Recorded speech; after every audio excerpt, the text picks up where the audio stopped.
پیامبر صلی الله علیه و سلم گفتند که من اخذ اموال الناس یرید اداءها ادى الله عنه. کدام آدمی که مال مردم گیرد، یعنی قرض گیرد با مقصد ادا، با مقصد برگردانیدن، ادى الله عنه، الله تعالی ادا میکند، یعنی یاری میدهد تا اینکه برگرداند. و من اخذ اموال الناس یرید اتلافها اتلفه الله عنه.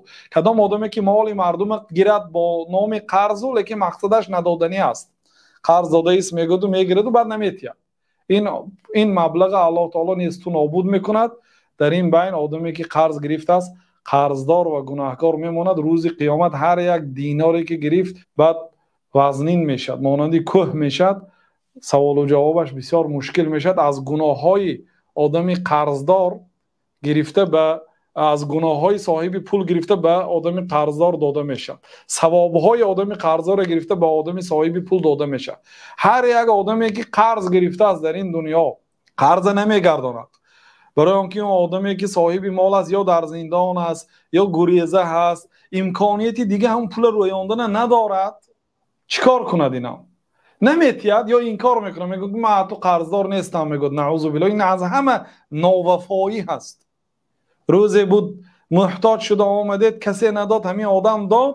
امروز اکنون میگوید که این کار میکند. بعضی میگه من تو هیچی نگرفتم یا من صاف کردم، میگه دروغ.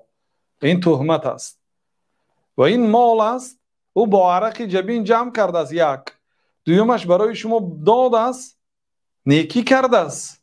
هل جزاء الاحسان الا الاحسان؟ مگر مکافات نیکی نیکی نیست؟ باید قرض گردانید، اگر رفتو ندارید زنگ زنید، مقصد گویید که من عین حال ندارم انشالله برمیگردونم. گویید مردمی که قرض گرفتن دشمنی آدمی قرض دادگی میشه. اون برای شما نیکی کرد، هیچ گپی نداره. اگر امروز ندادید بکنم اون پول به شما نصیب نمیکنه، از بینی تا میبرد، از دیگر طرف 10 مراتب 100 مراتب کرده الله میگیرد.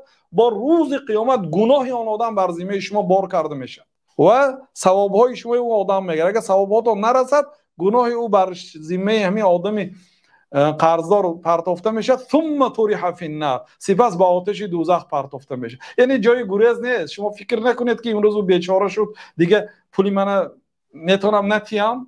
خیلی فکر نکنید، پولای مردم برگردانید. آدمی که به شما نیکی کرده قرض داده است قرض برگردانید.